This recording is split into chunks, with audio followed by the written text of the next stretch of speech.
Bismillahirrohmanirrohim. Assalamualaikum warahmatullahi wabarakatuh.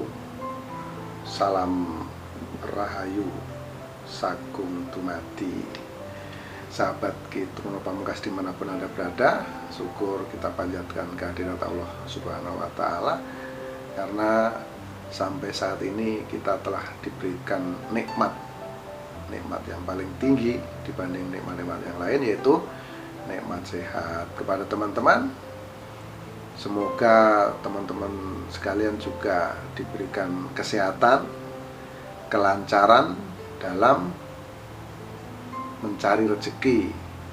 Nah, itu yang terpenting teman-teman ya. Dan terima kasih banyak kepada sahabat Kitruno Pamungkas yang sudah subscribe, terus komen. Karena dari komen-komen teman-teman semualah saya bisa mendapatkan ide-ide, masukan-masukan. Nah, kita akan mengupas tentang apa dan apa. Ini dari masukan dari teman-teman. Ini sangat luar biasa ya teman-teman.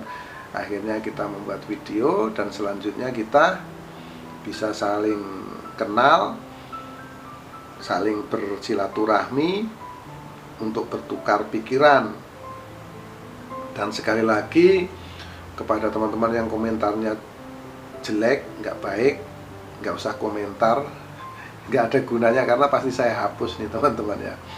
Nggak nonton videonya dari awal sampai akhir, langsung komentar. Nah, komentarnya nggak nyambung, jadi sekali lagi ya pasti saya hapus. Karena untuk apa kita berdebat yang tidak penting? Kalau kita berdebat terus hasilnya uang banyak atau hasilnya rezeki, ya itu penting, itu perlu kita lakukan. Tapi kalau hanya berdebat engkel-engkelan, atau orang Jawa bilang yel-yelan, terus nggak ada hasilnya, untuk apa? Nah, itu teman-teman ya. Jadi di sini adalah forum diskusi yang intinya ini menambah wawasan. Ini tentang cerita-cerita tentang kerajaan-kerajaan yang ada di Pulau Jawa. Dan ini tidak bosan-bosan, nih saya bercerita nih berdasarkan buku Babat Tanah Jawi teman-teman, seperti biasanya ini ya. Dan kali ini pada kesempatan yang berbahagia ini saya akan bercerita tentang tombak Kanjeng Kiai Kebo Emas.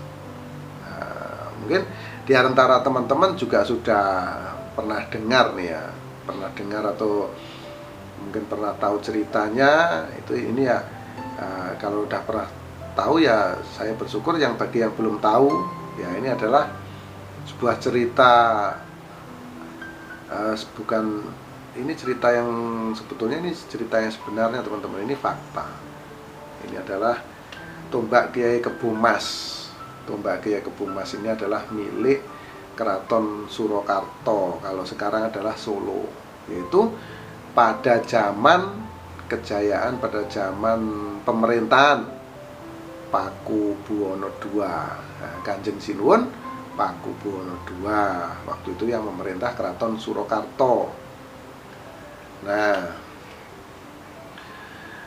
saat itu tombak Kiai Kebo Emas ini benar-benar mampu mengayomi Keraton Surakarta dari apa? Dari serbuan Senopati Mangkubumi teman-teman. Nah, siapa nih Senopati Pangeran Mangkubumi ini siapa? Nah, ini teman-teman ya, ini menarik. Jadi Pangeran Mangkubumi adalah adiknya Paku Buwono II. Jadi beliau ini adik kandungnya Paku Buwono II yang saat itu bergelar Senopati. Senopati itu panglima perang teman-teman. Nah, lalu pada suatu ketika, saat itu adalah saat penjajahan Belanda ini ya, sahabat Kitruno Pamungkas. Jadi kalau pejabat desa atau pejabat pemerintahan itu zaman dulu tuh diberikan sawah itu untuk digarap, itu sebagai imbalan. Jadi tidak mendapat gaji bulanan teman-teman, itu mendapatkan jatah sawah untuk digarap. Nah, di sini Pangeran Mangkubumi ini kan sebagai panglima perang, jadi ya mendapatkan sawah untuk digarap dan hasilnya bisa untuk mencukupi keluarga. Itulah gajinya. Gaji kalau kita mengabdi kepada sebuah kerajaan atau suatu kerajaan atau keraton teman-teman ya. Nah, tanpa ada perundingan terlebih dahulu, tiba-tiba sawah tersebut itu diambil alih oleh Belanda waktu itu. Dan posisinya Keraton Surakarta itu ada kerjasama dengan para kompeni Belanda nih, sahabat Ki Turmo Pamungkas. Jadi Belanda juga tidak mau menyerang keraton, keraton juga menghargai keberadaan Belanda waktu itu seperti itu. Nah, maka sawah milik Pangeran Mangkubumi atau Senopati Mangkubumi ini diambil alih sebagian oleh Belanda. Dan di sini Mangkubumi tidak terima.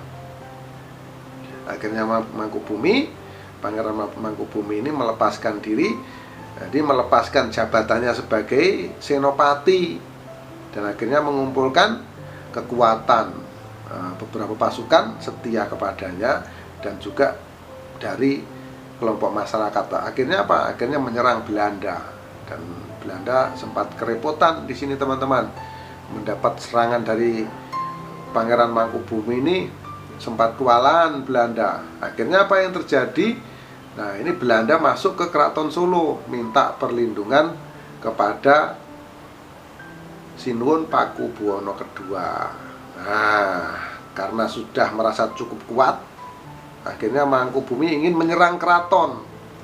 Nah, karena Mangkubumi sudah merasa kuat nih, sudah merasa punya kekuatan dan pasukannya besar, Pangeran Mangkubumi ini menyerang Keraton Surakarta. Dan apa yang terjadi teman-teman? Keraton Surakarta ini prajuritnya betul-betul dibuat kocar-kacir dan terpojok sampai di dalam keraton. Jadi betul-betul dihabisi oleh Pangeran Mangkubumi. Dan saat sudah kepepet, maka sang raja dia bersiap dengan sebilah keris yang diselipkan di bagian belakang, yaitu keris belabar, dan memegang tombak Kanjeng Kiai Kebumas. Nah, lalu Sinuhun Pakubuwono II ini memiliki putra, yaitu yang bernama Adipati Anom, Pangeran Adipati Anom, teman-teman ya. Dan Pangeran Adipati Anom ini juga memegang keris Kiai Mahesa, keris Mahesa Nular tepatnya, dan tombak Kiai Penatas, tombak Kiai Panatas teman-teman. Jadi di Keraton Solo itu yang dulu yang terkenal, di Keraton Surakarta itu ada keris pada masa ini ya, pada masa Sinuhun Pakubuwono II itu ada sebilah keris milik Sang Prabu, yaitu keris Kiai Belabar, tombak Kiai Kebumas, terus keris Kanjeng Kiai Mahesa Nular, dan tombak Kiai Penatas atau Panatas teman-teman. Lalu putra raja Pakubuwono II yaitu Adipati Anom minta izin kepada ayahandanya untuk maju ke Palagan, untuk maju ke alun-alun. Dan tepat di siang hari, di siang bolong dan matahari terik dan matahari itu sangat panas, tepat di ubun-ubun kita. Kalau sekarang ya kira-kira jam 12 siang ya, siang bolong teman-teman, jam 12 siang dengan terik matahari yang kuat. Lalu sang Adipati Anom keluar dari keraton dan menuju ke Palagan tempat perang, yaitu di alun-alun Surakarta, dengan membawa tombak yang diserahkan dari ayahnya, yaitu tombak Kanjeng Kiai Kebun Mas. Dan tombak itu saat dikeluarkan dari sarungnya, teman-teman, dan dipegang oleh Adipati Anom, itu tombak itu menyala-nyala. Jadi menyala-nyala, di situ terlihat seperti membawa api dan menyalanya kebiruan, merah-merah kebiruan seperti itu, dan ada petir menyambar-nyambar dari tombak tersebut. Dan akhirnya membuat pasukan Mangkubumi lumpuh. Mereka tiba-tiba lumpuh nih, sahabat Ki Truno Pamungkas, langsung lemes seperti tulangnya tuh hilang. Para prajurit itu langsung lemes pada terduduk karena melihat kesaktian tombak Kiai Kebun Mas tersebut, atau tombak Kanjeng Kiai Kebun Mas. Nah, dengan keluarnya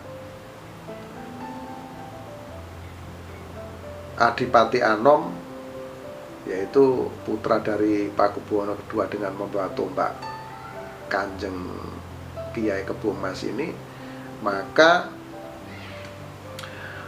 Mangkubumi memerintahkan pasukannya untuk mundur, dan mereka menyampaikan kepada semua pasukan bahwa belum saatnya untuk menyerang Surakarta, karena Keraton Surakarta dilindungi oleh tombak Kanjeng Kiai Kebun Mas yang sangat dahsyat dan luar biasa. Nah, itu teman-teman. Jadi saat itu Belanda juga bersembunyi di dalam benteng di Surakarta. Mereka juga ketakutan, teman-teman, dengan serangan yang dilakukan oleh Mangkubumi.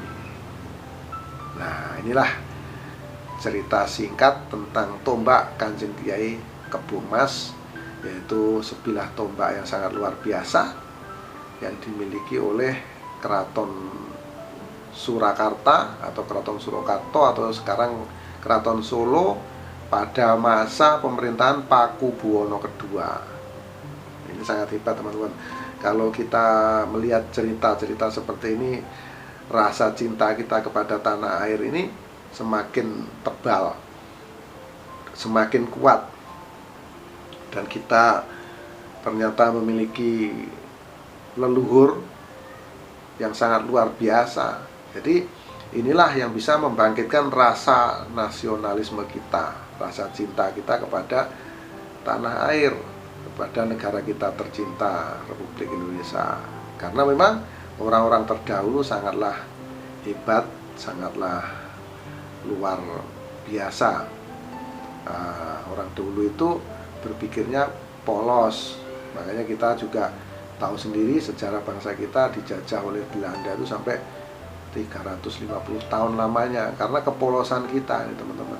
Karena pola pikir kita yang lugu, ya kan, yang boleh dibilang trimo, ya ini dimanfaatkan oleh para penjajah zaman dulu.